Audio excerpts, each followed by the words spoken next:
Bonsoir à tous, c'est avec une grande joie qu'on vous retrouve ce soir et je vous invite dès à présent à adorer notre Dieu ensemble. La Bible nous dit quand 2 ou 3 s'assemblent en son nom, il est là présent au milieu de nous. Et je vous invite vraiment à ce que chacun de nous, nous puissions l'adorer, le louer. Il est notre Dieu et nous sommes son peuple et il sera avec nous.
Oui Seigneur, tu es mon Dieu et je suis ton enfant. Nous sommes tes enfants Seigneur et je sais que tu n'as pas changé. Ton amour est toujours infaillible, ta grâce est toujours là, prête à se répandre sur chacun d'entre nous. Ton pardon coule à flot et tu nous indiques encore tes instructions. Tu veux encore que nous progressions dans la connaissance de ta personne, de ta parole. Et ce soir encore, nous voulons t'élever, nous voulons t'adorer, t'apporter notre louange, notre reconnaissance, te dire combien nous t'aimons parce que tu es bon, parce que tu es Dieu.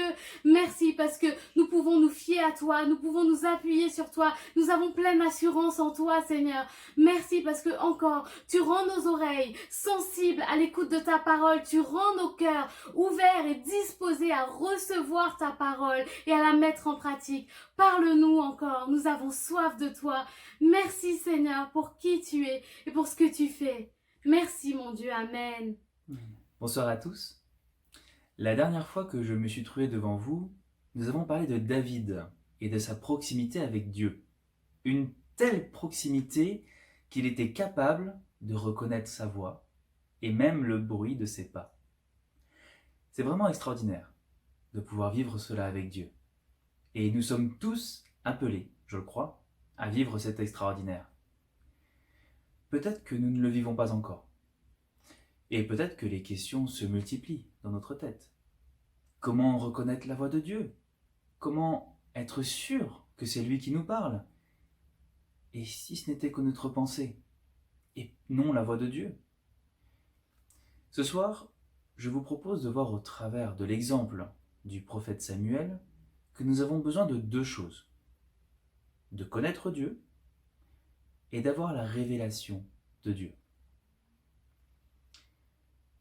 Nous pouvons lire dans 1 Samuel, au chapitre 3, un épisode de la jeunesse de Samuel. C'est une époque où il n'est encore qu'un jeune enfant. Et voici ce que la Bible nous dit à propos de Samuel. C'est au verset 7. Donc 1 Samuel, chapitre 3, verset 7. Samuel ne connaissait pas encore l'Éternel, et la parole de l'Éternel ne lui avait pas encore été révélée. Donc voyons d'abord la première partie de ce verset. Samuel vivait dans le temple de Dieu. Il était consacré à Dieu, il était au service de Dieu, et c'est donc vraiment surprenant que la Bible nous dise à ce moment-là qu'il ne connaissait pas Dieu. En fait, la connaissance dont il est question ici va au-delà de la connaissance intellectuelle. Il s'agit de la connaissance personnelle, liée à la relation que nous avons avec notre Dieu. Samuel avait cette connaissance intellectuelle, mais à cette époque, il lui manque encore cette relation personnelle avec Dieu. Ce qui est sûr, c'est que quand nous ne connaissons pas quelqu'un, eh bien on ne risque pas de reconnaître sa voix. Et donc cela peut donner lieu, c'est vrai, à des comportements inadaptés. Quand on regarde ce qui s'est passé avec Samuel, lorsqu'il a entendu la voix de Dieu, eh bien, il n'a pas reconnu que c'était Dieu qui lui parlait. Et il a pensé que c'était quelqu'un d'autre.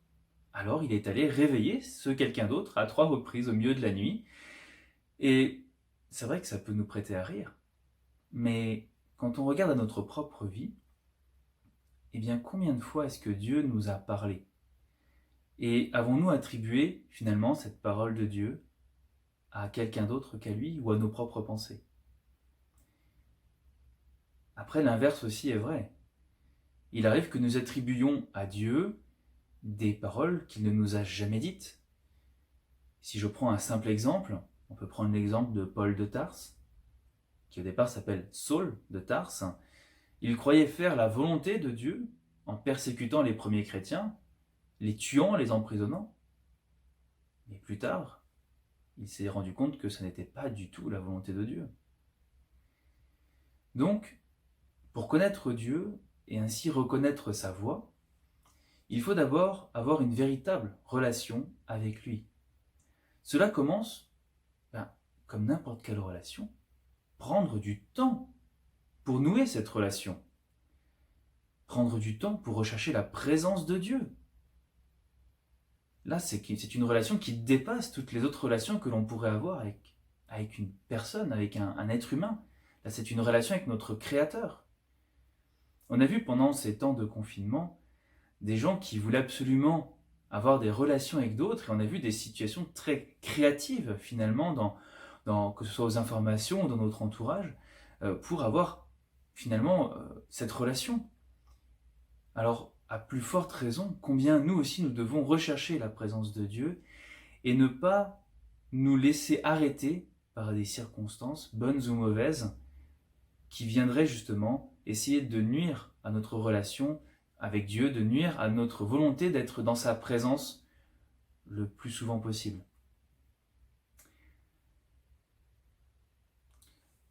Maintenant, passons au deuxième point, la deuxième partie du verset, qui dit « La parole de l'Éternel ne lui avait pas encore été révélée ». Là, il est question du besoin qu'avait Samuel et que nous avons aussi d'avoir vraiment la révélation de Dieu. Mais au juste, qu'est-ce que c'est qu'une révélation? Voici ce que nous dit le dictionnaire Larousse. Révéler, c'est faire connaître à quelqu'un ce qui était tenu secret. Une révélation, c'est une prise de conscience ou expérience soudaine d'une réalité qui laisse une trace durable. comment cela peut-il se produire concrètement dans nos vies?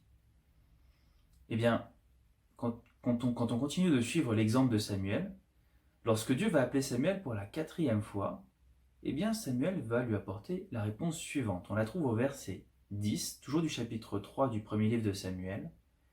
Donc 1 Samuel 3, verset 10. L'Éternel vint et se présenta, et il appela comme les autres fois, « Samuel, Samuel !» Et Samuel répondit, « Parle, car ton serviteur écoute. » Et c'est vrai, une relation, ça ne va pas que dans un seul sens.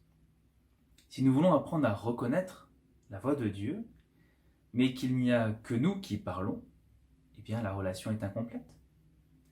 Alors prenons le temps aussi d'écouter Dieu.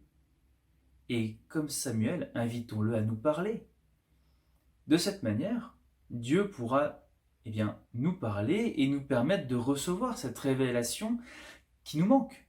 Et c'est au travers de cette révélation que nous pourrons distinguer qu'il s'agit réellement de la voix de Dieu. Nous passerons alors dans une nouvelle dimension.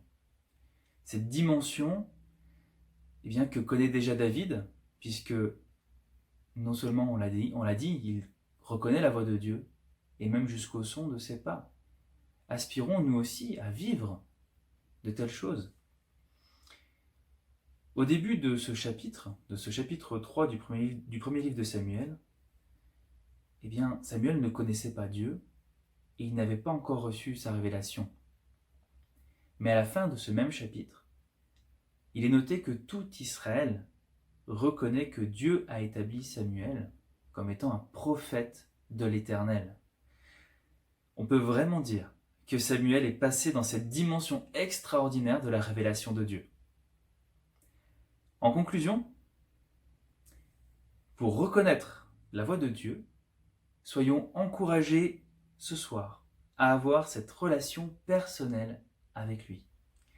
En prenant le temps, quelles que soient les circonstances que nous traversons, pour rechercher vraiment la présence de Dieu. Parlons à Dieu et aussi écoutons-le afin d'entrer dans cette dimension de révélation qu'il a préparée pour chacun d'entre nous. Alors prions ensemble. Seigneur Jésus, merci parce que je crois vraiment aujourd'hui que tu veux que nous ayons cette relation personnelle avec toi, Seigneur. Vraiment, tu viens nous éclairer, Seigneur, sur ce sujet. Alors je veux te chercher de tout mon cœur, Seigneur, chercher à être dans ta présence, Seigneur, à vivre chaque instant de ma vie, Seigneur, en le plaçant devant toi, Seigneur Jésus. Merci mon Dieu parce que tu permets que nous puissions avoir cette relation. Tu permets que chacun d'entre nous, Seigneur, qui nous plaçons devant toi, nous puissions entrer vraiment dans cette nouvelle réalité, Seigneur, où nous pouvons vraiment parler avec toi, Seigneur, comme un cœur à cœur, et où nous pouvons aussi écouter lorsque tu nous parles, Seigneur. Écouter en apprenant à reconnaître ton langage, la manière dont tu nous parles, Seigneur, personnellement, afin de pouvoir connaître ta volonté pour nos vies, Seigneur, de pouvoir entrer dans les révélations que tu as préparées pour nous d'avance, Seigneur Jésus, afin que nous puissions nous approcher encore plus de toi, jour après jour. Merci pour tout, Seigneur éternel. Amen. Un grand merci à Johan et Elodie pour cette introduction, dans ce moment où on veut prier maintenant, eh bien que le Seigneur nous aide.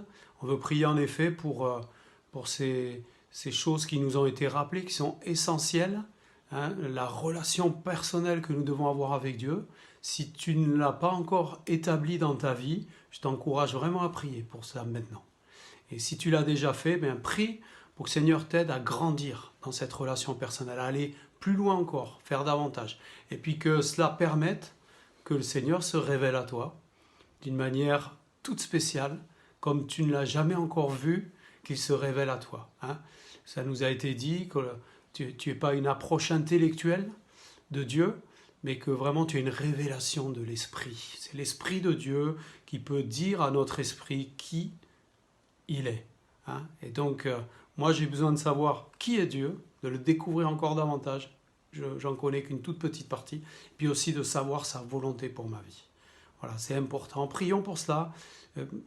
Mettons le temps qu'il faut. C'est un sujet important. Je vous demande de prier réellement par rapport à cette exhortation qu'on vient d'entendre. Ça, ce sera le premier temps de prière. Le deuxième temps, c'est prier pour nos activités d'église qui se multiplient, même si ce n'est pas physiquement, mais virtuellement. On remet les choses en place petit à petit, hein, et même dimanche, hein, après le culte, on a eu la possibilité d'avoir un temps avec les enfants et ça a donné envie aux animateurs de refaire ce qu'on appelle le GIB, les groupes d'instruction biblique en visio de temps en temps. Donc ça va être mis en place. On avait déjà remis en place des réunions aussi pour les ados et pour les jeunes. Vraiment, mes frères et sœurs, s'il vous plaît, priez pour les enfants, priez pour les ados et les jeunes, qui en ont tellement besoin pendant ces temps particuliers que nous vivons. Et là, avec le déconfinement, je pense aux jeunes et aux ados, que le Seigneur leur donne la sagesse. Puis les enfants qui vont aller à l'école, beaucoup sont inquiets, mais moi je crois que le Seigneur, il peut aider les enfants à bien comprendre ce qu'on va leur demander pour toutes les mesures de protection qui s'imposent. Continuons de prier pour nos réunions de maison. Vendredi soir, ce sera à l'île Jourdain. Priez pour l'île Jourdain. Priez vraiment, hein, que ce projet d'implantation puisse prendre naissance rapidement. Et puis, on continue de prier pour les autres groupes de maison. Je vous demande de prier aussi pour le groupe de Pibrac qui ne se réunit pas en visio, mais voilà, qui venait juste de commencer. Et je crois que ça ne brisera pas l'élan et que ce groupe va avancer. Priez pour ces deux groupes en particulier. Vous pouvez prier bien sûr aussi pour le Burgo et pour le groupe de Colomiers qui se fait chez les Massous. Hein, continuons de prier aussi pour le suivi de nos réunions sur YouTube. On n'est pas là pour compter le nombre de vues. Ce qui m'intéresse, c'est la qualité des vues et l'impact de chaque vue sur les vies humaines. Hein, amen. Et je prie que des gens qui ne connaissent pas Dieu puissent se connecter et le rencontrer au travers de ces chaînes. Hein, prions aussi pour les afters qu'on met en place. Je vous rappelle, là, vous allez bientôt recevoir les indications pour vous inscrire, pour faire une visio après le culte, parler ensemble comme on l'a fait il y a 15 jours. C'était super. Voilà pour le deuxième groupe de sujets de prière. Évidemment, dans un troisième temps, je vous invite à prier pour la situation actuelle. Et là, on va prier pour le déconfinement. Hein, forcément, que le Seigneur nous protège, qu'il nous donne d'être intelligents, obéissants et prudents dans ces moments, qu'on montre l'exemple en tant que chrétiens dans notre pays. La réouverture de l'Église se profile aussi. Si tout se passe bien avec le déconfinement, on devrait rouvrir incessamment sous peu. Je ne peux pas vous donner de date encore. Ce ne sera pas dans les conditions d'avant le confinement. Mais on a une réunion jeudi soir. Priez pour nous, pour préparer tout ça. Donc, Seigneur nous donne l'intelligence, la sagesse dont on a besoin. Priez aussi pour les églises de la région, hein, qui, pour certaines, souffrent énormément de ce déconfinement, démobilisation des chrétiens, problèmes de finances, des choses qu'on ne connaît pas sur Colomiers. Merci Seigneur, mais que d'autres églises connaissent. On veut être solidaires et prier pour que les églises grandissent et ne soient pas atteintes par ce temps que nous vivons. Et puis, en dernier lieu, on priera pour les malades, pour ceux qui ont traversé le deuil.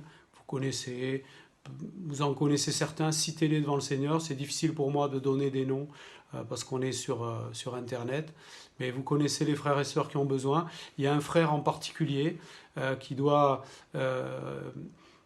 recevoir une perfusion le 18 mai par rapport à une maladie qu'il a.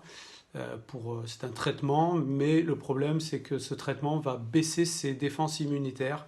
Donc il y a une certaine inquiétude légitime qui est là. On va prier pour ce frère, que le Seigneur lui donne la paix et qu'il le protège. Et on prie pour sa guérison aussi. Amen. Hein, unissons-nous tous dans la prière pour tous ceux qui sont dans le besoin en terminant ce temps. Vous serez un peu avant 8h30, avant de visionner le décalogue. Voilà, je vous remercie pour votre fidélité, pour l'unité que nous manifestons dans ces temps de prière et qui plaît au Seigneur. Et nous croyons que cela fait avancer son royaume. Je vous souhaite un bon temps de prière tous ensemble, que Dieu vous protège, que Dieu vous garde et qu'à son nom soit toute la gloire. Amen. Merci Seigneur. Merci de bénir mes frères et sœurs maintenant dans ce temps de prière. Merci de nous unir tous devant toi. Que ton nom soit béni. Tu bénis ces instants, oui, remplis-nous. Déverse ton esprit sur nous. Manifeste-toi et fais du bien ce soir, au-delà de ce que nous pensons, imaginons, pour la gloire de ton nom. Amen. Amen. Nous prions tous ensemble pour les sujets qui ont été donnés. Gloire à toi Seigneur. Amen. Béni sois-tu, Jésus. Gloire à toi, Seigneur. Béni soit ton nom, Père.